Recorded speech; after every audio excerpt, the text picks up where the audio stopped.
যাক বাবা, এতদিনে একটা মনের মতন ভালো বাড়ি পাওয়া গেল। এই কদিন যা পোড়ান্তি পোহাতে হয়েছে, কিন্তু বাড়িটা কেমন যেন অদ্ভুত টাইপের। আচ্ছা, বাড়িটায় সত্যি কি কিছু অদ্ভুত আছে, নাকি আমার মনের ভুল? তার উপর পশ্চিম দিকে জঙ্গল আর শ্মশান, জায়গাটাও কেমন বেশ নিরিবিলি। এখন তো আবার দেখছি কদিন ধরে এক ভণ্ড সাধুনা তান্ত্রিক ঘুরে বেড়াচ্ছেন। দেখে তো মনে হচ্ছে তিনি আবার মহিলা। হঠাৎ করেই পশ্চিম মেদিনীপুরের ঝাড়গ্রামে স্কুলের চাকরিটা নিয়ে পোস্টিং হয় স্বস্তিকের। চেনা পরিচিত বলতে সেখানে তার কেউ নেই। স্কুল ছুটি নিয়ে এসে অনেক খোঁজাখুঁজির পর এই বাড়িটার সন্ধান পায়। যদিও বাড়ির কেয়ারটেকার রামসীতা কিছুতেই ওকে থাকতে দিতে রাজি ছিল না। এতবার বারণ করার পরও আপনি যখন থাকতে চাইছেন তাহলে থাকুন। তার উপর আপনি ব্রাহ্মণ মানুষ আছেন। তবে খুব সাবধান দাদাবাবু, রাতের বেলায় ঘরের আলো কিছুতেই নেভাবেন না যেন। সত্যি বলতে রাতের বেলা আমি নিজেও এ বাড়িতে থাকি না। তবে আপনার খাওয়া দাওয়া দেখভালের কোনো কমতি হবে না, কোনো না। এই রামসীতা এ কথা জোর দিয়ে বলতে পারে। হ্যাঁ, আপনার কোনো কমতি হবে না। কিন্তু রামসীতা, আরে রামসীতা শোনো, রাতে আলো নেভাবো না কেন? কি হবে আলো নেভালে? আরে রামসীতা শোনো। কথাটা বলে রীতিমতো সেদিন আর বেশিক্ষণ রামসীতা দাঁড়ায়নি। তবে বাড়িটা ভিতর থেকে দেখলে কেউ বলবেই না যে এতদিনের প্রাচীন এবং জীর্ণ। সে বাইরে থেকে যেমনই দেখাক না কেন, ভিতরটা বেশ সাজানো গোছানো, রীতিমতো খুব যত্নে আগলে রাখা হয়েছে সেটা বোঝাই যায়। যদিও অনেকগুলো ঘর, তবে স্বস্তিকের দুটো ঘরেই হয়ে গেছে। বাথরুম যদিও একটু দূরে, তবে অসময়ে পেয়েছে বলে স্বস্তিক বেশ খুশিই ছিল। তাছাড়া দুবেলার রান্না রামসীতা নিজেই করে দেবে সে বলে গেছে, আর কোনো চিন্তা নেই। প্রথম দিন রামসীতার কথা মতো আলো জ্বালিয়েই স্বস্তিক শুয়েছিল। নতুন জায়গা, অস্বস্তি হওয়াটা খুব স্বাভাবিক। তাছাড়া রাত বিরেতে কোথায় হোঁচট খাবে এখন। কিন্তু স্কুল জয়েন করার পরে সবাই পুরনো মন্দিরের সামনে ওই বাড়িটায় আছে শুনে আঁতকে উঠেছিল। সে কি মশাই? আরে আপনি ওই অভিশপ্ত বাড়িতে একা আছেন? আপনাকে ওই গ্রামের লোক কেউ কিছু বলেনি নাকি? আমি কি বলছি ভালো করে শুনুন। যত তাড়াতাড়ি সম্ভব ওই বাড়ি ছেড়ে নতুন বাড়ির খোঁজপত্র করুন। আর আপনি যদি না পারেন, আমি আপনাকে ওই নতুন বাড়ি রেখে দিতে সাহায্য করব। মোটের ওপর আপনি আর ওই বাড়িতে একা থাকবেন না। বিপদ হয়ে যাবে, বুঝেছেন? বিপদ। কিন্তু সত্যি বলতে স্বস্তিকের একটু নিরিবিলি জায়গায় পছন্দ ছিল। সকাল সন্ধে গানের রেওয়াজ আর একটু লেখালেখি, এইটুকুই তার শখ। কিন্তু ইদানিং রেওয়াজ করার সময় একটা অস্বস্তি সে অনুভব করছে। ওর প্রায় মনে হচ্ছে কেউ যেন খুব মনোযোগ দিয়ে ওর গান শোনে। তারপরে গান শেষ হলে হালকা শ্বাস ছাড়ে, অথবা লেখার সময় ঠিক ঘাড়ের ওপর দিয়ে ঝুঁকে কেউ যেন ওর লেখালেখি পড়ার চেষ্টা করে। তবে সেটা তার মনের ভুল। এত বড় বাড়িতে একা থাকা সাইড এফেক্ট, সেটা সে নিজের মনকে বুঝিয়ে ফেলেছে। হেডমাস্টারকে তাই বিনীতভাবে না করে দিয়েছে স্বস্তিক। কিন্তু প্রথমে হতবাক হয়ে ওর দিকে তাকিয়েছিলেন। স্যার, বলছি একটা কথা ছিল। এই গ্রামের অনেকের মুখেই শুনেছি কনক দুর্গা মন্দিরের কথা। সেই ব্যাপারে যদি কিছু একটু বলেন। ওহ, মার কানে সেটাও গেছে দেখছি। বেশ বেশ, তবে শোনো, তা আনুমানিক ওই 500 বছরের বেশি পুরনো এই মন্দিরটি রাজা গোপীনাথ নির্মাণ করেছিলেন। কথিত আছে রাজা গোপীনাথ স্বপ্নে এক মাতৃমূর্তির দর্শন করে এই মন্দিরটি নির্মাণ করেছিলেন। এটা শোনা যায় যে রাজবংশের সময় নরবলি একটা গুরুত্বপূর্ণ অনুষ্ঠান ছিল। যতক্ষণ না বলির রক্ত ডুলুং নদীতে পৌঁছতো ততক্ষণ সেই অনুষ্ঠান চলতে থাকত। লোকশ্রুতি আছে এই সামন্ত রাজা স্বপ্নাদেশ পেয়েছিলেন যে রানীর হাতের সোনার কঙ্কন এবং অষ্টধাতু দিয়ে তৈরি করতে হবে দেবী মূর্তি। জানা যায় দেবী কনক দুর্গা স্বপ্নে রাজাকে নির্দেশ দিয়েছিলেন প্রতিমার আকার কেমন হবে এবং কোন শ্যাকরা তাকে মূর্তির রূপ দেবে। দেবীর নির্দেশ মেনে চিল্কিগড়ের শ্যাকরা যোগেন্দ্র কামিল্লাই তাকে নির্মাণ করেন এবং দেবীর প্রাণ প্রতিষ্ঠা করেন রামচন্দ্র ষড়ঙ্গী। সেই সময় থেকে আজ পর্যন্ত রামচন্দ্র ষড়ঙ্গীর বংশধররা দেবীর পুজো করে আসছে। দেবীর নির্দেশ অনুযায়ী দেবী অশ্ববাহিনী, চতুর্ভুজা। রানীর অষ্টধাতুর তৈরি কঙ্কন স্বপ্নাদেশ অনুযায়ী এই কঙ্কন থেকেই তৈরি হয় 4 হাত ও ঘোড়ায় বসা দুর্গা মূর্তি। দেবী চণ্ডীর একটি লোকরূপ হল কনক দুর্গা। দেবীর 4টি হাত, ওপরের বাম হাতে পানপত্র, নিচের বাম হাতে ঘোড়ার লাগাম, ওপরে ডান হাতে খড়গ আর নিচের ডান হাতে বরাভয় মুদ্রা। প্রায় 500 বছরের প্রাচীন চিল্কিগড়ের কনক দুর্গার মন্দির।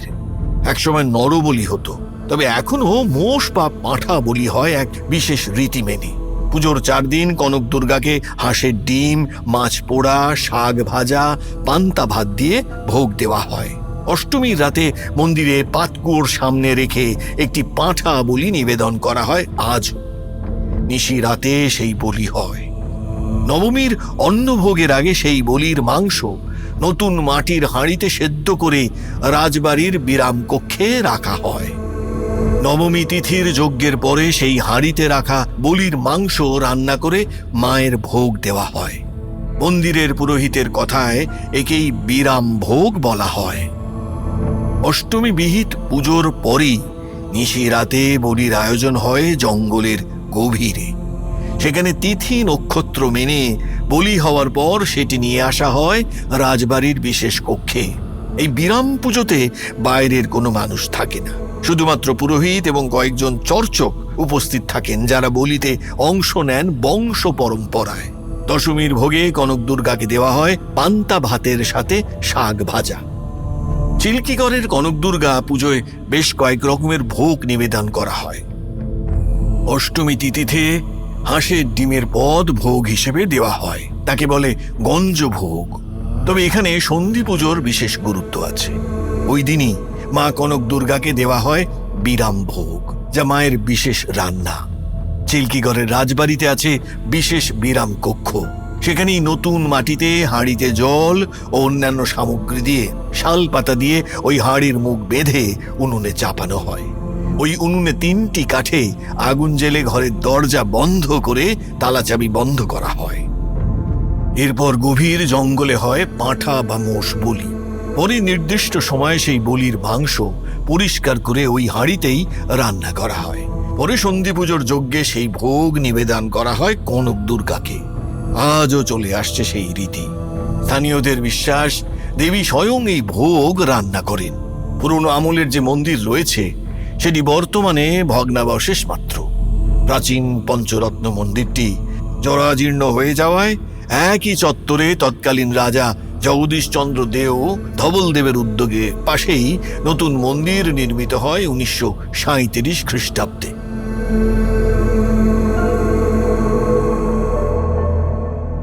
আর এই পুরনো মন্দিরের পাশে স্বস্তিকের নতুন ভাড়া বাড়ি।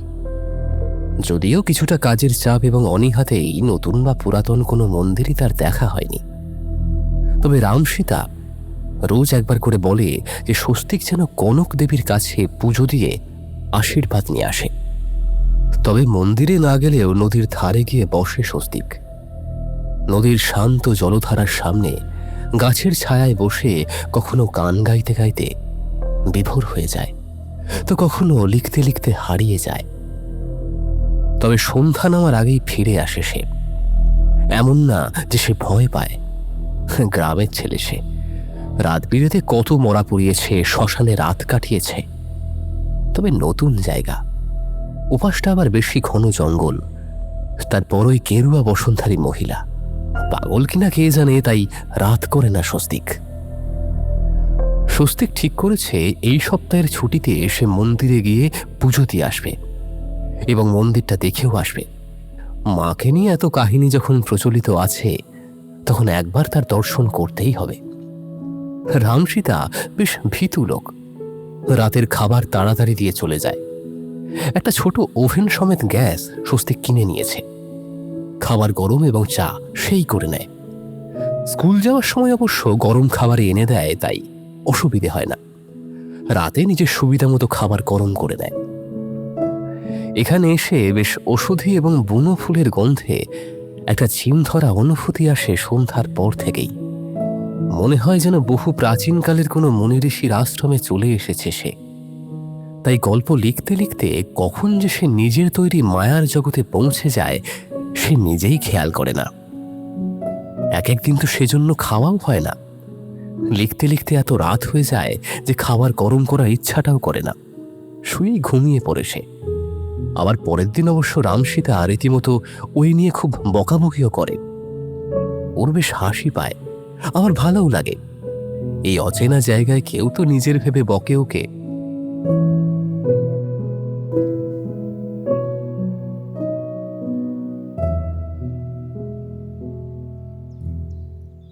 আজ এই নিয়ে দুটো লাশ পাওয়া গেছে স্বস্তিক বাবু।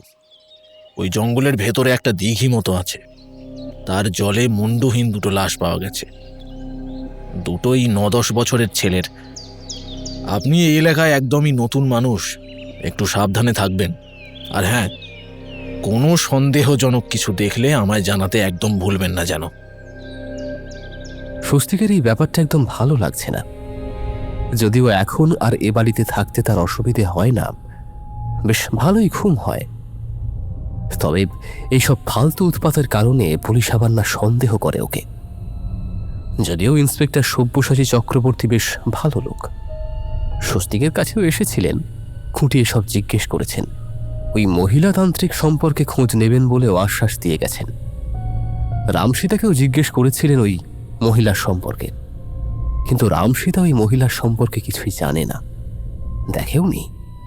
এদিকে ওই লাশ আবিষ্কারের পর সব্যসাচী একা একা স্বস্তিককে শ্মশানে বা জঙ্গলে যেতে নিষেধ করে দিয়েছেন।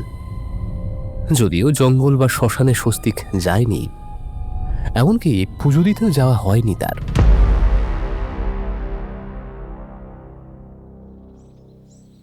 হেডমাস্টার মশাই রামসীতাকে বসিয়ে সব্যসাচীর সামনে কথা বলেছিল। স্বস্তিক স্যার বড্ড ভালো মানুষ গো, কিন্তু ওই সেদিন হঠাৎ করেই মাংস দেখে সে কি রাগ। বললো, ব্রাহ্মণকে তুই মাংস খাইয়ে আমার ধর্ম ভ্রষ্ট করতে চাস? অথচ এর আগে নিজে মাংসকে কত প্রশংসা করেছেন। তাতে কি হয়েছে? মানুষের মনের পরিবর্তন হতেই পারে। তা নয় স্যার, ওই বাড়িটা ভালো নয়। এর আগেও এখানে এরকম ঘটনা ঘটেছে। ওকে বাড়ি ছাড়ার কথা বললেও ছাড়বে না। আপনি বলে দেখুন, এ বাড়ি আমাদের গ্রামের অভিশাপ স্যার। মহামায়া মা ছাড়া এর থেকে কেউ রক্ষা করতে পারবে না। আমারই ভুল হয়েছে বাবু, ভেবেছিলাম ব্রাহ্মণের ছেলে অভিশাপ কাটবে, কিন্তু তা হওয়ার নয়। আপনারা কি নিয়ে কথা বলছেন আমায় একটু বলবেন? সব জানতে পারবেন স্যার। আগে মহামায়া মাকে খবর দিই, উনি এসেই সব বলবেন। ও বাড়ির দোষ আছে স্যার, সে আবার ফিরে এসেছে বদলা নিতে।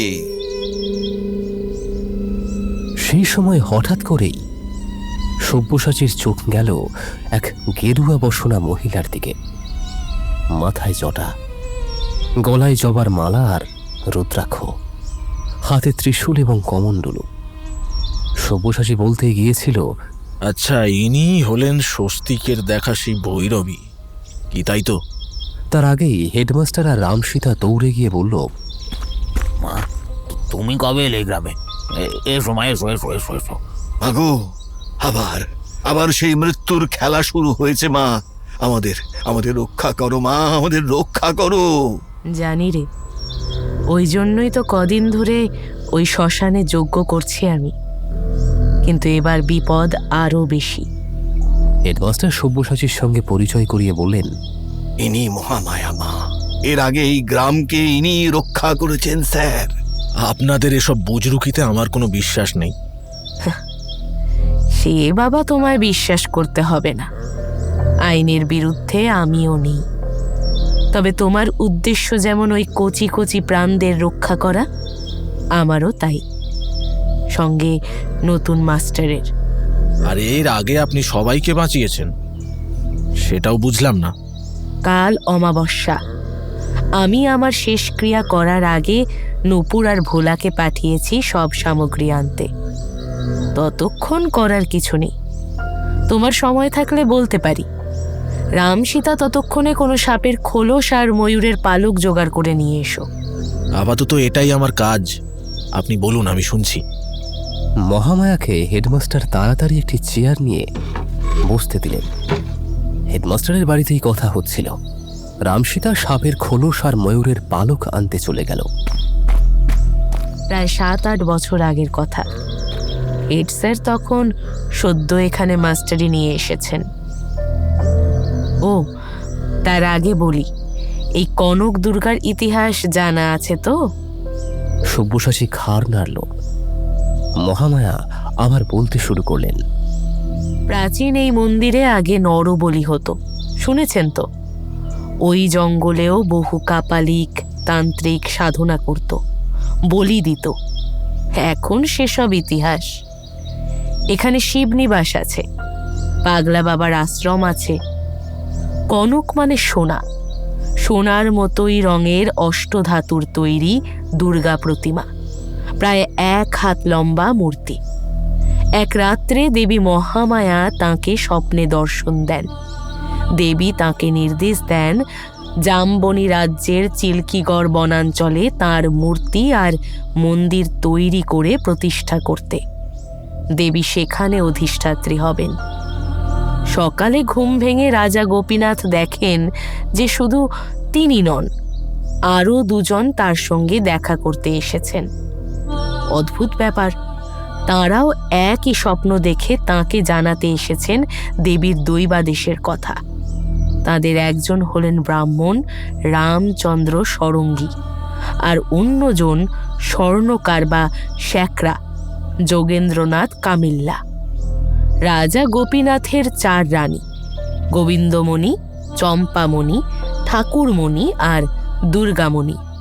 বড় রানী গোবিন্দমণি মূর্তি গড়ার জন্য তার হাতের সোনার কঙ্কণ রাজার হাতে তুলে দিলেন।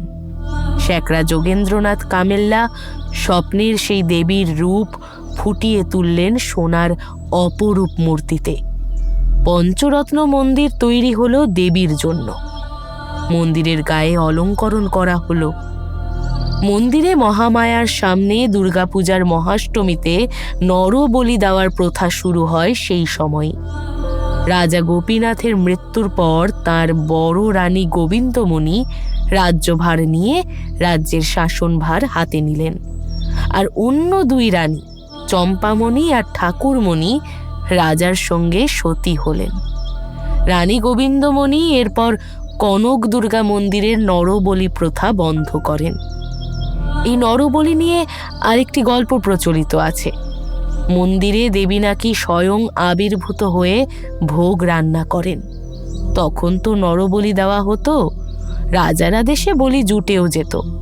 বেশিরভাগ সময় শিশুদের বলি দেওয়া হতো। একবার নাকি এক ব্রাহ্মণের পুত্রকে ভুলক্রমে নিয়ে এসে বলি দেওয়া হয়। তারপরেই রাজার মৃত্যু হয়। রাজ্যে নানা অমঙ্গল দেখা দেয়। 2 রানী সতী হন। ওই ব্রাহ্মণ নাকি কনক দুর্গাকে অভিশাপ দিয়েছিলেন, যে মায়ের সামনে শিশুর রক্ত ঝরে সেই মন্দির অপবিত্র। এরপরেই নাকি গোবিন্দমণি নরবলি বন্ধ করে দেন। অনেক পরে পুরনো মন্দির পরিত্যক্ত হলে নতুন মন্দিরে দেবীকে নিয়ে আসা হয়। তবে এখনো পশু বলি দেওয়া হয়। কিন্তু মনে করা হয় ওই ব্রাহ্মণ পুত্র শোকে এতটাই অন্ধ ছিলেন যে তিনি পিশাচের কাছে নিজেকে বলি দিয়ে এর প্রতিশোধ নিতে উদ্যত হন।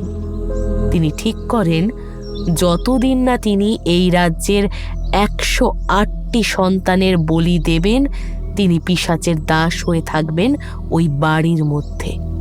ওই বাড়িতেই তিনি সমস্ত পৈশাচিক ক্রিয়া করেছিলেন। তাই তো ওই বাড়িতে কেউ থাকলেই তিনি তার উপর ভর করে এই বলি নেন। তাও হয় নাকি? কবে তিনি মারা গেছেন আর এতদিনে 108টা নরবলি হয়নি, তাও সম্ভব নাকি? এ তো গ্রামের অভিশাপ নয় বাবা, এ যে ওই ব্রাহ্মণের অভিশাপ। পিশাচের কবলে পড়লে পিশাচ কি সহজে তাকে মুক্তি দেয়? সে 108টা বলি হোক আর না হোক, ওনাকে মুক্ত করাই হলো আমার উদ্দেশ্য, নয়তো এ মৃত্যুর খেলা চলবে। আমার বিশ্বাস হচ্ছে না, তবু আপনি যখন বলছেন আমার যা করার বলবেন অবশ্যই করব। এর আগের বার কি হয়েছিল? বলছি, তবে আগে গ্রামের সমস্ত বাচ্চাদের সাবধানে রাখতে হবে। এ দায়িত্ব কিন্তু তোমার বাবা, ওদের উপর এখন মৃত্যুর ছায়া ঘুরছে। সে তো অবশ্যই, সে নিয়ে চিন্তা করতে হবে না। আপনি আগের ঘটনা বলুন, জানা থাকলে আমিও ব্যবস্থা নিতে পারবো। সব্যসাচীর মন অনেকক্ষণ ধরে উসখুস করছে এর আগে কি হয়েছিল সেটা জানার জন্য। সত্যি বলতে এইরকম ছোট শিশুদের বডি ওই দেখিতে ভেসে ওঠায় ওর বড্ড খারাপ লাগছে। তাই মহামায়ার কথায় বিশ্বাস না থাকলেও ও শুনতে চায়। যদি সত্যিই সমস্যার সমাধান করা যায়, ক্ষতি কি? তখন হেডমাস্টার সবে এসেছেন এ গ্রামে। আমিও এক শিষ্যের বাড়ি এসেছি, তারা অবশ্য এখন শহরে থাকে। তাদের নিয়েই এই ঘটনা। ওই ঘটনার পর তারা আর এখানে থাকেনি। মহেন্দ্র সেন, তার স্ত্রী শোভা আর শিবেন্দ্র নামে তার একমাত্র পুত্র এই গ্রামে আসে। তাদের ওই বাড়িতেই থাকার ব্যবস্থা করা হয়। আসলে তাদের ওই বাড়িটা বেশ পছন্দ হয়। টাকার তো অভাব ছিল না, আমাকে নিমন্ত্রণ করে এখানে থাকার জন্য। আমি কদিন পরে আসবো জানিয়ে দিই। ওরা এই বাড়িতে থাকতে শুরু করে। বিপদটা শুরু হয় তখন থেকেই। হঠাৎ করেই ওর ছেলের মধ্যে কিছু পরিবর্তন দেখা যায়।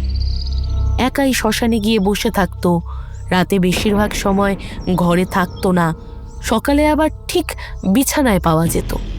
কিন্তু রাতের কোনো কিছুই তার মনে থাকতো না। জঙ্গলেও যেত মাঝে মাঝে। ওর বাবা ডাক্তার দেখানো শুরু করলো, কিন্তু লাভ হলো না। ডাক্তার বলল যে ঘুমের ঘোরে চলার অভ্যেস আছে শিবেনের, ওই নামেই ডাকতো ওকে। অথচ এখানে আসার আগে বেশ সুস্থ ছিল সে। এরপরই শুরু হলো গ্রামে ছোট ছোট ছেলেদের মৃত্যু। মহেন্দ্রের কেমন সন্দেহ হলো, এসবের সঙ্গে শিবেনের যোগ নেই তো। সে আমাকে নিজে আনতে গিয়েছিল, আমি এলাম। তবে আমি আর ওদের বাড়ি যাইনি। যেখানে জঙ্গলে ওই ব্রাহ্মণের সন্তানকে বলি দেওয়া হয়েছিল কনক দুর্গার উদ্দেশ্যে, সেখানে গেলাম। যজ্ঞবেদী করে যজ্ঞ করলাম, তারপর যোগ শুরু করলাম। জানতে পারলাম সব। সেই সময় মহা ধুমধামে দেবীর পুজো হতো। দেবীর উদ্দেশ্যে নরবলি দেওয়া হতো। তবে সেক্ষেত্রে দূর জায়গা থেকে গরিব ঘরের ছেলে মেয়েদের প্রলোভন দেখিয়ে আনা হতো। অনেক সময় বাবা মার অভাবের সুযোগে প্রচুর টাকা দিয়ে শিশুদের কিনে এনে বলি দেওয়া হতো, যদিও বাবা মা জানতো না আসল উদ্দেশ্য। যাই হোক, সেই সময় হয়তো ভুল করে বা পরিচয় না পেয়ে এক ব্রাহ্মণের সন্তানকে বলি দেওয়া হয়। এতে মা রুষ্ট হন। তিনি স্বপ্নাদেশ দিয়ে নরবলি দেওয়া বন্ধ করতে বলেন। তবে এতদিন মা বলে নিলেন কেন? ব্রাহ্মণের সন্তান সন্তান আর অন্যদের সন্তান সন্তান নয়, এ কেমন বিচার? কোনো মা কি চায় সন্তানের রক্ত পান করতে? আসলে রাজা নিজে নিঃসন্তান ছিলেন, তাই তাকে বোঝানো হয়েছিল নরবলি দিলে মা তুষ্ট হবেন। তাছাড়া আগেকার দিনে অশ্বমেধ যজ্ঞ থেকে শুরু করে নানা যজ্ঞে পশু বলি দেওয়া হতো। নরবলি একমাত্র তন্ত্র সাধনায় দেওয়া হতো। যাই হোক, তখন থেকেই নরবলি বন্ধ হয় কনক দুর্গার মন্দিরে। কিন্তু ততক্ষণে যা হওয়ার হয়ে গেছে।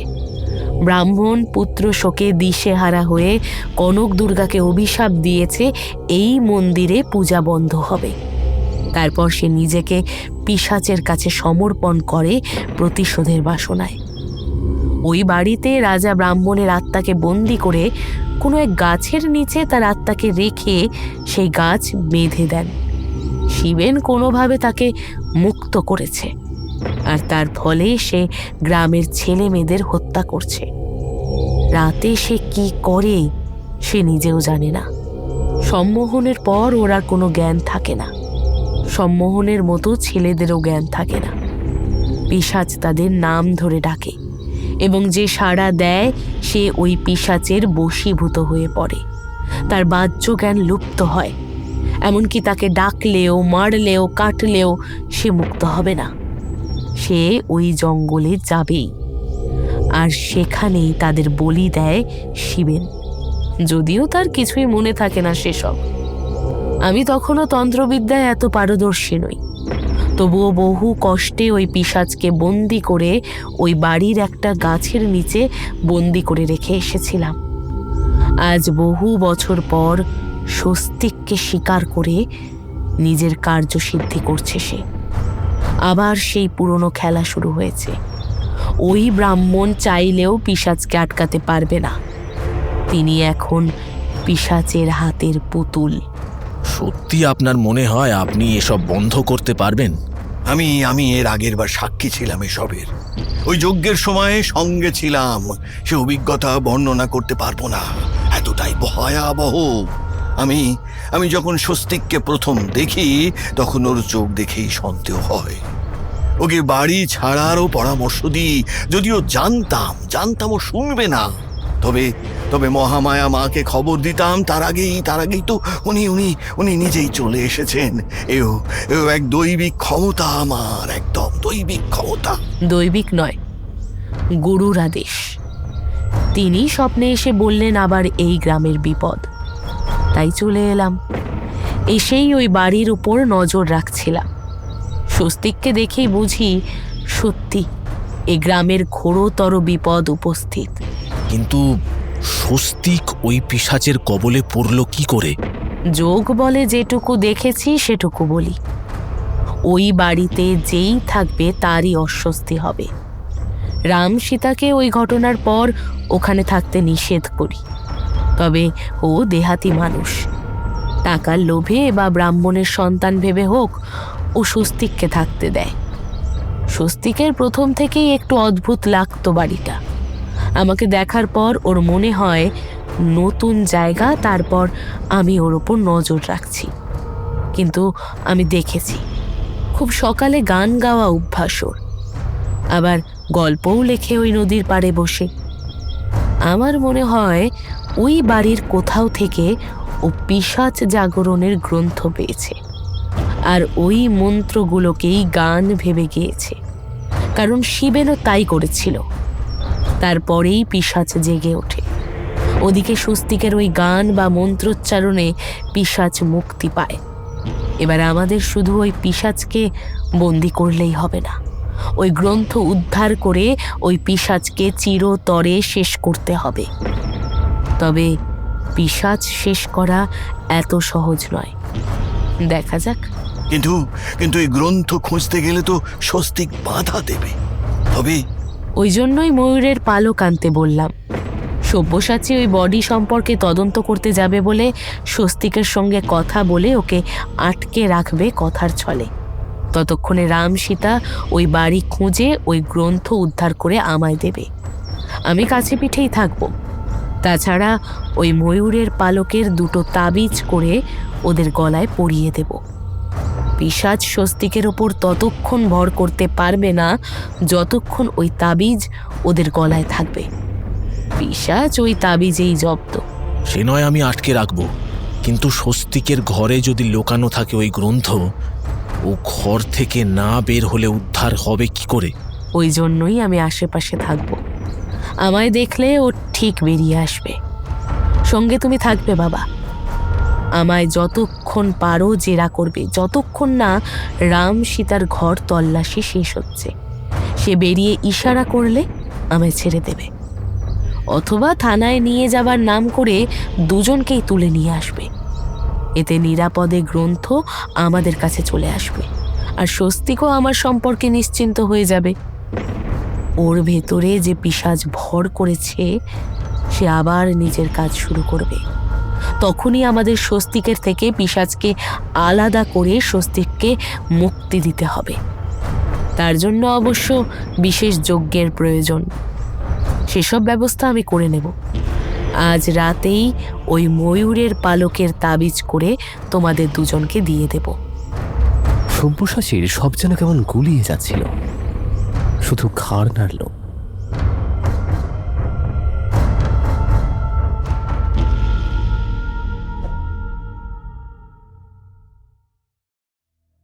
রামসীতাকে বলতে সে রীতিমতো ভয় পেয়ে গিয়েছিল। তবে যখন শুনল যে সব্যসাচী থাকবে এবং তার সঙ্গে মহামায়াও থাকবে, সেটা শুনে তবেই সে রাজি হয়েছিল। ভালো করে স্নান করে ময়ূরের পালকের তাবিজ পরে রামনাম জপ করতে করতে সে গেল স্বস্তিকের বাড়ি। স্বস্তিক রামসীতাকে দেখে অবাক হয়ে বলল, কি ব্যাপার রামসীতা, আজ এত তাড়াতাড়ি খাবার এনেছো কেন? আজ তো স্কুল নেই। রামসীতা স্বভাবসিদ্ধ ভঙ্গিতে জিভ কেটে বলল,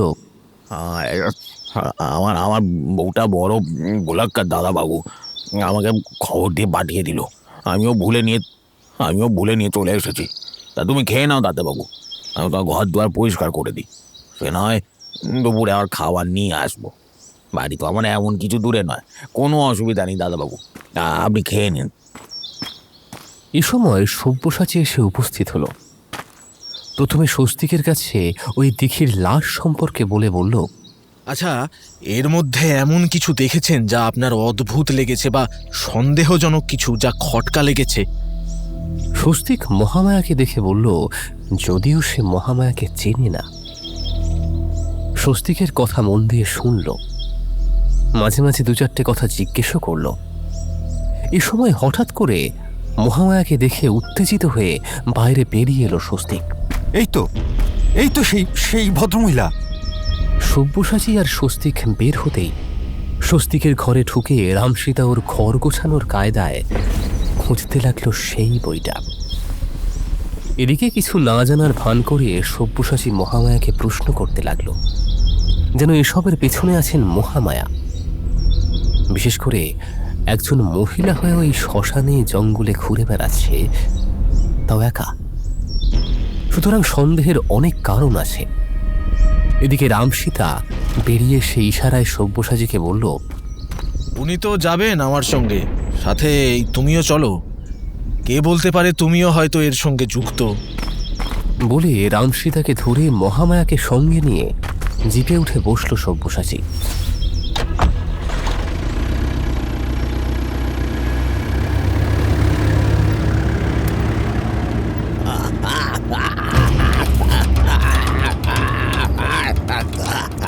কিছু দূর যেতেই রামসীতার বিকট চিৎকারে জিপ কেঁপে উঠল। মহামায়া তাড়াতাড়ি রামসীতার ফতুয়া তুলে ধরল। সব্যসাচী জিপ থামিয়ে তাকিয়ে দেখল, মহামায়া ঠিক বুঝতে পেরেছে রামসীতার বিপত্তিটা। ফতুয়া তুলতেই দেখল রক্তাক্ত হয়ে ছটফট করছে রামসীতা। একটা ধাতুর মলাটের গ্রন্থ যেন চেপে বসেছে রামসীতার বুকে। আমারই ভুল হয়েছে, ওকে আগে থেকে সতর্ক করা উচিত ছিল। अंधी रखते पले लागी खुदा सुप्त देहि में देहं थ्रां तस्मै आरोहि एहि एहि अन्य कुटानी जरो तद्यपि। এতক্ষণ পরে ব্যাপারটা অনুধাবন করতে পেরেছে সব্যসাচী। আর বুঝতেই শরীরের মেরুদণ্ড দিয়ে একটা ঠান্ডা স্রোত বয়ে গেল তার। এরকমও সম্ভব? বইয়ের মলাটটা কালো চামড়ার, তবে এতটাই শক্ত যে মনে হচ্ছে যেন ধাতু। আর সেই মলাটের দুপিঠেই একটা করে বিভৎস দাঁত বের করা মুখ। আর সেই দাঁতের কামড় বসেছে রামসীতার বুকে। মহামায়া মন্ত্র পড়েই যাচ্ছে চোখ বুজে, সাপের খোলস ধরা সেই মুখের চোখের ওপর। ধীরে ধীরে সেই দাঁত আলগা হয়েছে, তবে রামসীতা ভয়ে জ্ঞান হারিয়েছে। আচ্ছা, ওকে কি হাসপাতালে নিয়ে যেতে হবে এক্ষুনি? এ পিশাচের কামড়, হাসপাতালের ডাক্তারের কম্য নয়। তুই তাড়াতাড়ি শ্মশানে চল বাপ, ওখানে সব রেডি করা। এতক্ষণে নূপুর আর ভোলাও এসে পড়েছে, ওখানেই নিয়ে চল। কিন্তু ওর এখন নিজের চোখে দেখার পরেও বিশ্বাস হচ্ছে না? এই গ্রন্থ যা তা গ্রন্থ নয়, সঠিক সময়ে সঠিক নিয়মে এর ধ্বংস না করলে এ শুধু স্বস্তিকের নয়, আমাদেরও ক্ষতি করবে। তাই যা বলছি শোন ছেলে, তাড়াতাড়ি নিয়ে চল আমাদের শ্মশানে।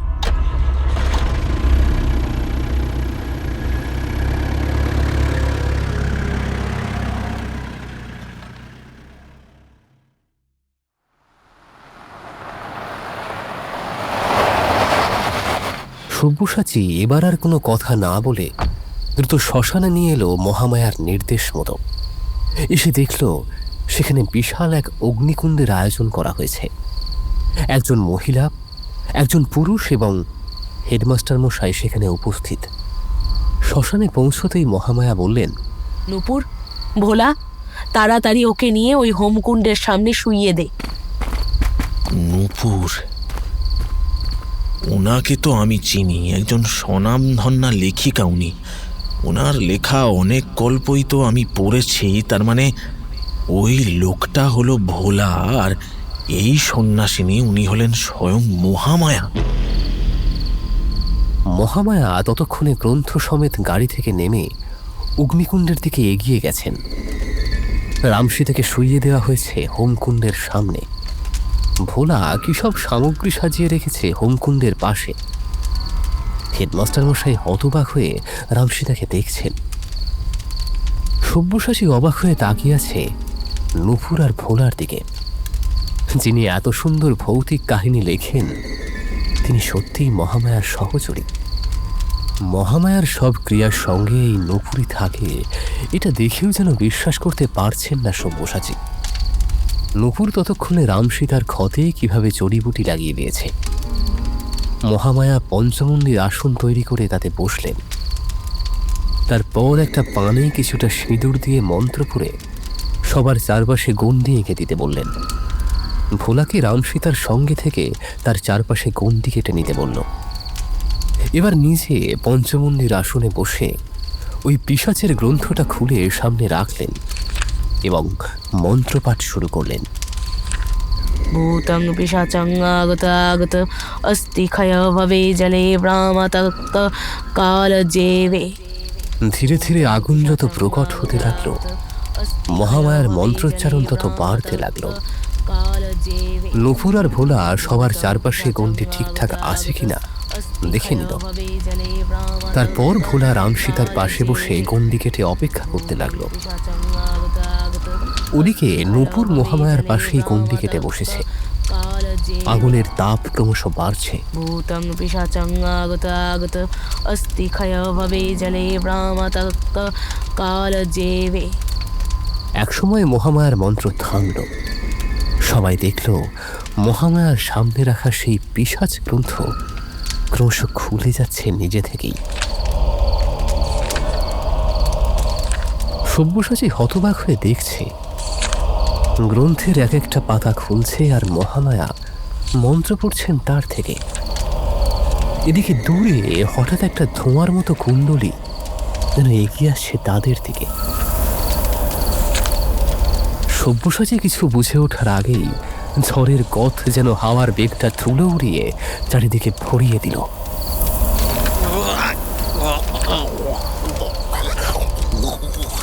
এমন একটা গুঁগো শব্দ শুনে অনেক কষ্টে তাকিয়ে দেখে রামসীতার মুখ থেকে বের হচ্ছে। ভোলা নাকি ওর কপালে হাত রেখে কি সব মন্ত্র পড়ছে। ওদিকে মহামায়ার সামনে গ্রন্থ যেন জীবন্ত হয়ে উঠেছে, নিজে থেকেই ছটফট করছে।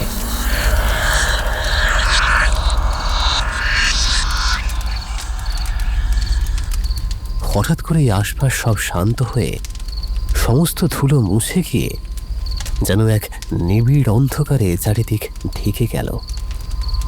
হোমকুণ্ডের ঠিক ঠিক আগুনের আলোয় সব্যসাচী যা দেখল তা দেখে তিনি রীতিমতো স্তম্ভিত হয়ে গেলেন। এ তো স্বস্তিক। ওই তো একটু আগেই যখন ওর সাথে কথা বললাম তখন এই পোশাকই পরেছিল। ও কি ঘুমোচ্ছে? তবে এখানে এলো কি করে? সত্যি কি তবে এগুলো সব পিশাচ করেছে? আমি বিশ্বাস করতে পারছি না, কিন্তু স্বস্তিক তো নড়াচড়া পর্যন্ত করছে না। এ কি মহামায়া ঝোলা থেকে ছুরি বের করছেন কেন? কি সর্বনাশ! উনি কি স্বস্তিকের বুকে ওই ছুরি বসাবেন? এমন সময় হয়তো হেডমাস্টার মশাই সব্যসাচী বাবুর মনের ভাব বুঝতে পেরে সব্যসাচীর হাতটা চেপে ধরল। কি কি কি করছেন কি আপনি? হ্যাঁ, কি কি করছেন? আরে একটু একটু শান্ত হয়ে দাঁড়ান, শান্ত হয়ে। মহামায়া মাকে ওনার কাজ করতে দিন। महारुद्रे भयंकरी सर्व पाप विनाशिनी ओम महाघोरा ओई हो हं फट स्वाहा। মহামায়া এবার উঠে দাঁড়ালেন, ছুরিটা উপরে তুলে কি সব মন্ত্র পড়লেন। ओई हो हं फट स्वाहा। হঠাৎ করে এমন বিদ্যুৎ চমকালো যে সবার চোখ ধাঁধিয়ে গেল। সব্যসাচী যখন চোখ খুলল, দেখল ওই ছুরি ওই গ্রন্থের ঠিক ওই বিভৎস মুখের মাঝখানে বসানো, আর যেখান থেকে গলগল করে রক্ত বেরোচ্ছে, আর স্বস্তিক উঠে বসেছে। তবে এই স্বস্তিক সে স্বস্তিক নয় যার সঙ্গে কথা বলেছিল সব্যসাচী। ওর মুখ কোনো জীবিত মানুষের হতে পারে না।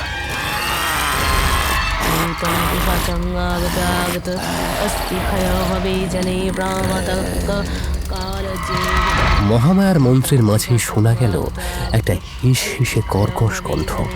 আমায় না ছাড়লে তোরা কেউ বাঁচবি না। না বাঁচবে এই ছেলেটা, না বাঁচবে ওই মেয়েটা। আমায় এখনই ছেড়ে দে, ছেড়ে দে, ছেড়ে দে আমায়। বের করে নে গ্রন্থ থেকে ওই ছুরি, নয় নয় ওরাও মরবে, সবাই মরবে।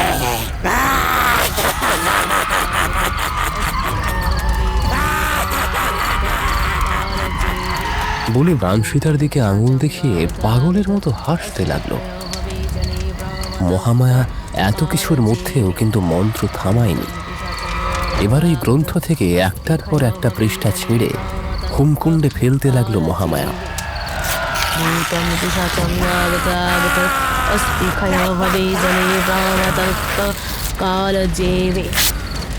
কি কান ফাটানো চিৎকার ভেসে এলো স্বস্তিকের মুখ থেকে। তারপর বিভৎসভাবে কাঁপতে কাঁপতে আবার স্থির হয়ে গেল সে। রামসীতার গোঙানি হঠাৎ স্তব্ধ হয়ে গেল। চারিদিকে অদ্ভুত নিস্তব্ধতা। ভোলা ধীরে ধীরে উঠে দাঁড়ালো। সব্যসাচী দেখল হেডমাস্টার মশাই এর মধ্যেই কখন জ্ঞান হারিয়েছেন। সবাই বিধ্বস্ত যেন। চারিদিকে অদ্ভুত নিস্তব্ধতা, শুধু পূব দিকের অদ্ভুত এক আলোর বিচ্ছুরণ। রাতের সমস্ত বিভৎসতা কেটে যেন এক পবিত্র আলোর দিশা খুলে দিয়েছেন সূর্যদেব। মহামায়া প্রণাম করে আসন ছেড়ে উঠে দাঁড়ালেন। সব্যসাচী উদ্বিগ্ন কণ্ঠে বলল, উনি ঠিক আছেন? সব বিপদ কেটে গেছে কি? বিপদের সবে শুরু। রাম সীতাকে কনক দুর্গার মন্দিরে রেখে আয়। পুরোহিতকে বলা আছে তিনি বিশেষ পুজো করে ওকে বশীকরণ করে রাখবেন আজ আর কাল। স্বস্তিককে আমি বন্দি করে রাখছি, কিন্তু রাত হলে ওর ক্ষমতা আবার বৃদ্ধি পাবে। ওর মধ্যে এখনো ওই অপশক্তি বর্তমান। ভোরের আলোয় সে সাময়িক বিরতি দিয়েছে। আমি মহাদুদ্দুরা যজ্ঞের আয়োজন করব, এতে আমার প্রাণও যেতে পারে, কিন্তু এখন এসব ভাবনার সময় নেই। ভোলা রামসীতাকে নিয়ে চলে যেতে মহামায়া সব্যসাচীকে ডেকে বললেন, শোন বাপ, আমি বেলের কাণ্ড আর বটের ঝুড়ি মন্ত্রপুত করে স্বস্তিককে বেঁধে রাখব। আমার যজ্ঞ করতে করতে ওই বাড়ির সমস্ত কিছু, সব কিছু পুড়িয়ে ফেলতে হবে তোদের। পারবি তো? ওই বাড়ির কোথাও না কোথাও বন্দি হয়ে আছে ওই ব্রাহ্মণের আত্মা। এখন তুই আর মাস্টার বাজারে চলে যা, কেরোসিন পেট্রোল কিনে গ্রামের লোক নিয়ে ছড়িয়ে দে ওই বাড়িতে। কিন্তু খবরদার, এখন আগুন লাগাবি না, তবে কিন্তু স্বস্তিককে বাঁচানোর মুশকিল হয়ে যাবে। ভোলা তোদের সব বলে দেবে।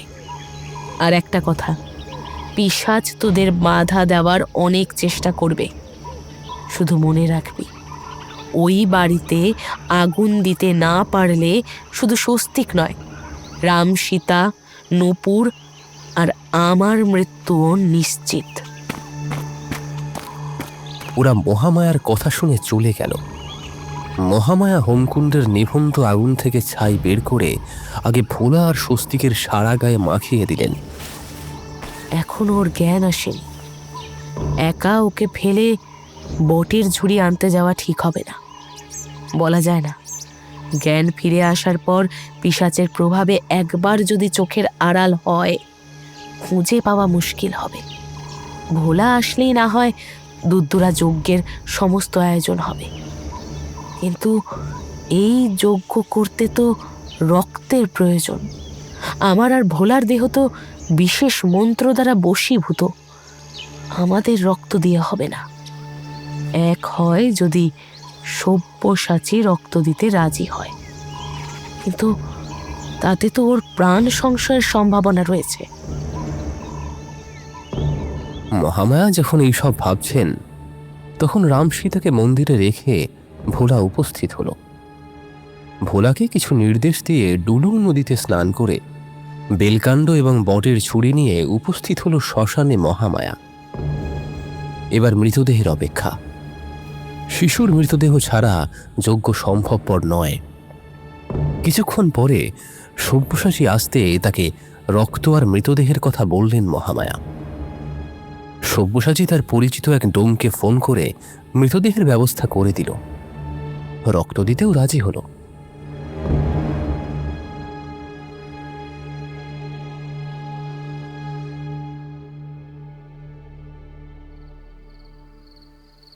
সন্ধ্যা হতেই মহামায়া আবার হোমকুণ্ডের আয়োজন করলেন। তার সামনে চিতা সাজালেন। এর মধ্যে একবারও স্বস্তিকের জ্ঞান ফেরেনি। সে যেন ঘুমন্ত, এক স্বপ্নের জগতে বন্দী। ওদিকে স্বস্তিকের নতুন বাড়িতে আগুন লাগাবার বন্দোবস্ত করে সমস্ত গ্রামবাসীকে সব্যসাচী মহামায়ার নির্দেশ মতো ঘরে থাকতে বলেছে। কোনো অবস্থাতেই আজ যেন তারা ঘর থেকে বের না হয়। আজকেও ময়ূরের পালক দিয়ে নতুন একটা তাবিজ বানিয়ে হেডমাস্টার মশাই আর সব্যসাচীকে পরিয়ে দিয়েছেন। বারবার মহামায়া সতর্ক করে দিয়েছেন ওদের কোনো অবস্থাতেই যেন ওরা ভয় না পায়, পিছু ফিরে যেন না যায়। তবে ওই তাবিজেও কিছু হবে না। বাড়িতে আগুন লাগাটা খুবই জরুরি।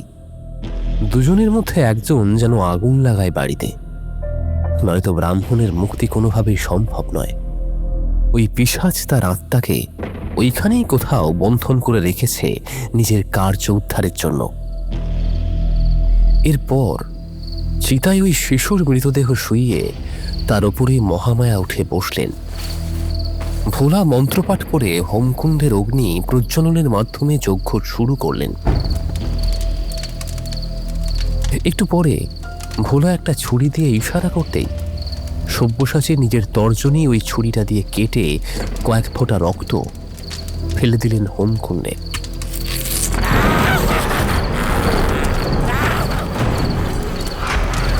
রক্ত হোমকুণ্ডে পড়তেই আবার গতকালের মতো স্বস্তিকের সেই পৈশাচিক হাসিটা শোনা গেল। মহামায়ার কোলে আজও সেই পিশাচ গ্রন্থটা। ভোলার দিকে যেতে গিয়েও বটের ছুরি এবং বেলকাণ্ডের বাঁধনে যেন আটকে পড়েছে স্বস্তিক। কিছুতেই এগোতে পারছে না, অথচ তার রূপ বিভৎস থেকে বিভৎসতর হচ্ছে। চোখ দিয়ে আগুন ঠিকরে পড়ছে, বিফল আক্রোশে চিৎকার করছে, তাতে হৃৎপিণ্ড বন্ধ হওয়ার জোগাড়।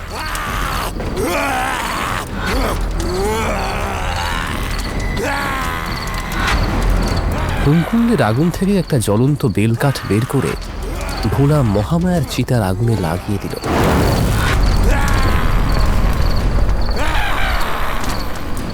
যেন মনে হলো স্বস্তিকের গায়ে আগুন লেগেছে। সেই জ্বলন্ত চিতার দুটো কাঠ দিয়ে হেডমাস্টার মশাই এবং সব্যসাচীকে মহামায়া বললেন, তোমরা যাও, পেছনে না তাকিয়ে ওই বাড়িতে আগুন লাগিয়ে দাও। হেডমাস্টার মশাইয়ের পা তখন কাঁপছে। সব্যসাচী আর হেডমাস্টার মশাই তবুও জ্বলন্ত কাঠ নিয়ে ছুটে চলে গেলেন স্বস্তিকের নতুন বাড়ির দিকে।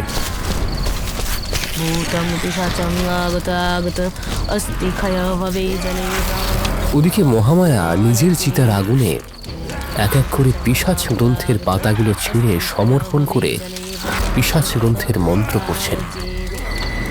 ভোলা আবার হোমকুণ্ডে গিয়ে নিজের যজ্ঞ শুরু করেছে। মহারুদ্রে ভয়ঙ্করী সর্ব পাপ বিনাশিনী ওম মহাঘোরা ওই হুহং ফট স্বাহা। স্বস্তিকের দেহ এবার বিশাল থেকে বিশাল আকায় হচ্ছে। তার চিৎকার যেন পিছন থেকে শুনতে পারছে শ্মশানে উপস্থিত সকলেই। মনে হচ্ছে তাদের ঘাড়ের কাছে নিঃশ্বাস ফেলছে পিশাচ, আগুনের মতো গরম নিঃশ্বাস। কান থেকে রক্ত ঝরছে যেন পিশাচের চিৎকারে। এখনই হয়তো জ্ঞান হারাবে। তবুও সব্যসাচী মহামায়ার দেওয়া কবচ হাতের মুঠোয় ধরে ছুটে চলেছে। হেডমাস্টার মশাই বেশ খানিকটা পিছিয়ে পড়েছে। সে যাই হোক, পিছনে তাকানো যাবে না কোনো মতে। ওদের দুজনের মধ্যে যে কেউ একজনকে আগুন জ্বালাতেই হবে। হঠাৎ করেই হেডমাস্টার মশাই অনুভব করলেন সব কেমন যেন ধীর স্থির। তিনি যেন কানে কিছুই শুনতে পাচ্ছেন না। কোথায় চিৎকার, কোথায় সেই আগুনের হলকা? তাকে যেন পিছন থেকে ডাকছে মহামায়া। ফিরে আয়, সে ধ্বংস হয়েছে, ফিরে আয় তোরা। একই মহামায়া মা আমাদের ডাকছেন যেন। হ্যাঁ, ওই তো ফিরে যেতে বলছে। তবে কি? ঘুরে তাকায় হেডমাস্টার মশাই, আর ঠিক তখনই সামনে দেখে সেই বিভৎস্বরূপী পিশাচের আবির্ভাব ঘটে। আগুনের ভাটার মতো চোখ, গলে পড়ছে দেহের রক্ত ও মাংস, জিভটা বাইরে ঝুলছে ঠিক রাক্ষসের মতো। ভয়ের চিৎকারটাও করতে পারলেন না হেডমাস্টার মশাই। তার আগেই খট করে একটা আওয়াজ হয়। হেডমাস্টার মশাইয়ের মুন্ডুটা ছিঁড়ে পড়ে সব্যসাচীর পায়ের কাছে। চোখ দুটো তখনও বিস্ফারিত। মাস্টার মশাই! সব্যসাচী থমকে দাঁড়ায়, চোখটা বিস্ফারিত। হেডমাস্টার মশাইয়ের মাথা থেকে তখনও রক্ত ঝরছে। সব্যসাচীর হাতের মশালের আগুনে সে আরো বিভৎস লাগছে। আপনারা ফিরে আসুন। এ তো রাম সীতার গলার আওয়াজ, যন্ত্রণায় কাতরাচ্ছে যেন। ফিরে তাকাতে গিয়ে খেয়াল হয় তার হাতের মুঠোয় ধরা ময়ূরের পালকের তাবিজ। সে হাত শক্ত করে আগুনের কাঠটা চেপে ধরে, চোখ বন্ধ করে দেয়। মনে পড়ে যায় ভোলা আর মহামায়ার সতর্ক বার্তা। হেডমাস্টার মশাই মহামায়ার সতর্ক বার্তা ভুলে গেছিল বলেই তার পরিণতি চোখের সামনে দেখছে সে। মনে পড়ে যায় তারা বুদ্ধি করে দুপুরে 3-4 জায়গায় নালার মতো কেটে পেট্রোল দিয়ে ভরিয়ে রেখেছে, যেটা সোজা গিয়ে আগুন ধরিয়ে দেবে ওই বাড়িটাতে। দ্রুত পা চালায় সব্যসাচী। ওই তো সেই নালাগুলো। লাঠি পুঁতে কাপড় বেঁধে রেখে এসেছিল, কিন্তু যত এগোচ্ছে ততই নালাগুলো মনে হচ্ছে যেন দূরে সরে যাচ্ছে। এবার সব্যসাচী বুকে সাহস এনে গায়ত্রী মন্ত্র জপ করতে করতে এগোলো। ওম ভূর্ভুব স্বঃ তৎসবিতুর বরেণ্যং ভর্গদেবস্য ধীমহি ধিয়ো নঃ প্রচোদয়াৎ। সব্যসাচী প্রায় লাফিয়ে আগুন ধরিয়ে দিল ওই নালায়। দেখতে দেখতে আগুন ছুটে চলল বাড়ির দিকে। সামনে কে দাঁড়িয়ে ওঠা? হেডমাস্টার না? তবে আমি যে দেখলাম ওনার ছিন্ন ভিন্ন মুন্ডুটা। তার কিছু দূরেই আর একটা নালায় ঠিক ওইভাবেই আগুন ছুটে চলেছে বাড়িটার দিকে। ওদিকে হেডমাস্টার মশাইও ওর দিকে হতভম্বের মতো তাকিয়ে আছে। ওরা দুজনেই বুঝল ওরা যা দেখল সেটা পিশাচের মায়া ছাড়া আর কিছুই নয়। তাদের ওই বাড়িতে আগুন লাগানো থেকে বিরত রাখার জন্য মায়া রচনা করেছিল ওই পিশাচ। আপনি? হ্যাঁ, আপনি জীবিত? আমি যে দেখলাম আপনার মুন্ডুটা ছিটকে গড়িয়ে পড়লো। উফ, কি বিভৎস চাউনি আপনার! উফ! আমিও সেম দেখেছি মাস্টার মশাই। আমাদের বাধা দেওয়ার জন্য সব পিশাচের চক্রান্ত। এখন চলুন শ্মশানে ফিরে যাওয়া যাক, ওখানে আমাদের দরকার পড়তে পারে। হেডমাস্টার মশাই আর সব্যসাচী ছুটল শ্মশানের দিকে। পিছনে তখন দাউ দাউ করে জ্বলছে ব্রাহ্মণের অভিশপ্ত সেই বাড়িটা, যেখানে সেই ব্রাহ্মণ কনক দুর্গাকে অভিশাপ দিয়েছিলেন দুর্গা মন্দির জরাজীর্ণ হয়ে যাবে। হয়তো দেবী দুর্গার অভিশাপেও সেই ব্রাহ্মণ এতদিন অভিশপ্ত ছিল, এবার মুক্তি পাবে।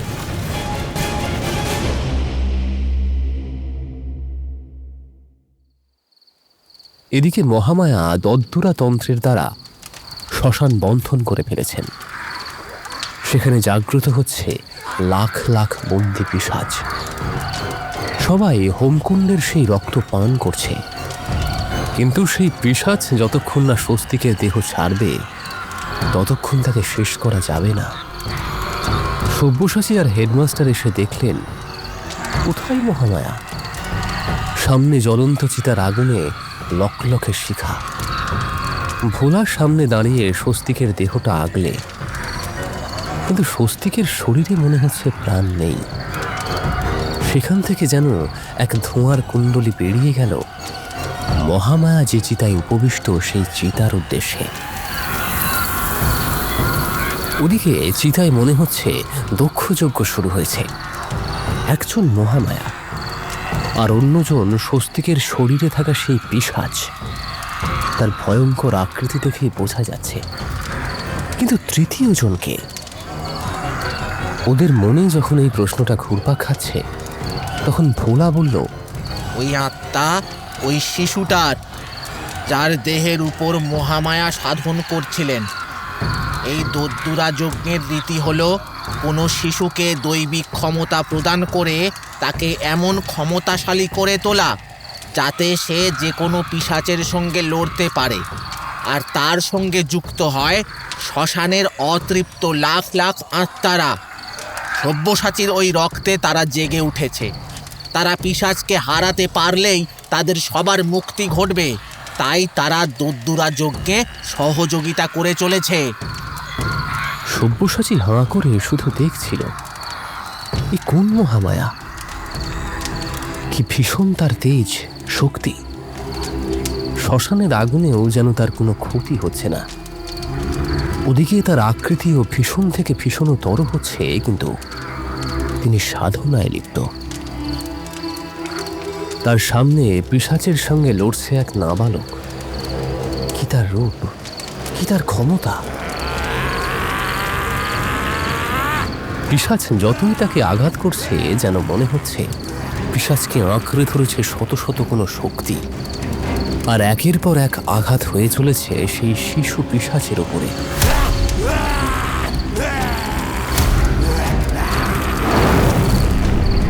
একসময় আগুনের হলকা এত তীব্র হলো যে ওদের পক্ষে চেয়ে থাকা মুশকিল হলো। ভোলা সব্যসাচী আর হেডমাস্টার মশাইকে স্বস্তিককে চেপে ধরতে বলল। তারপরে মস্তক মুন্ডন করে সেই চুল হোমকুণ্ডে নিক্ষেপ করল। সে সময় হঠাৎ স্বস্তিকের মধ্যে প্রচণ্ড আসরিক শক্তি উৎপন্ন হয়েছে, যেটা তারা টের পেল। হেডমাস্টার মশাই আর সব্যসাচীকে সরিয়ে ফেলল অনেক চেষ্টা করে, কিন্তু ওরা গায়ত্রী মন্ত্র জপ করতে করতে চেপে ধরেছে স্বস্তিককে।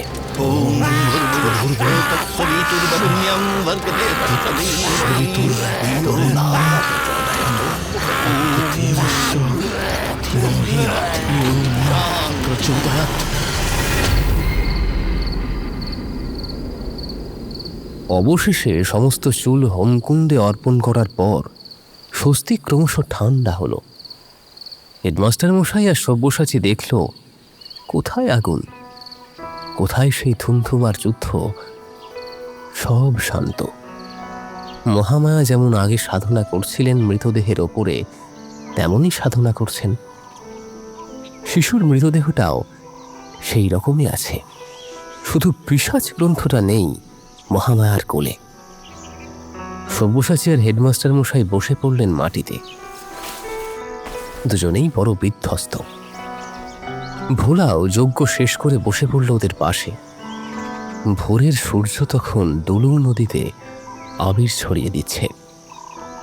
সেই আবিরে রাঙা মহামায়াও। অবশেষে একটা যুদ্ধের অবসান হলো।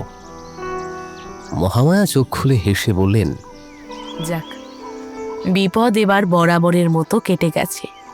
সেই ব্রাহ্মণ, পিশাচ আর শ্মশানের বহু অতৃপ্ত আত্মার মুক্তি হয়েছে। এখন এই দৈব শিশুর সৎকারের ব্যবস্থা করতে হবে। শুভ, তোর মধ্যেও কিছু অলৌকিক ক্ষমতার প্রকাশ হবে। তুই রক্ত দিয়েছিস এই যজ্ঞে, তাই এবার থেকে যে কোনো অতৃপ্ত আত্মার উপস্থিতি তুই টের পাবি। ভয় পাবি না, তাদের মুক্তি তোর হাতে হবে। যখনই এমন হবে আমায় খবর দিস, কেমন?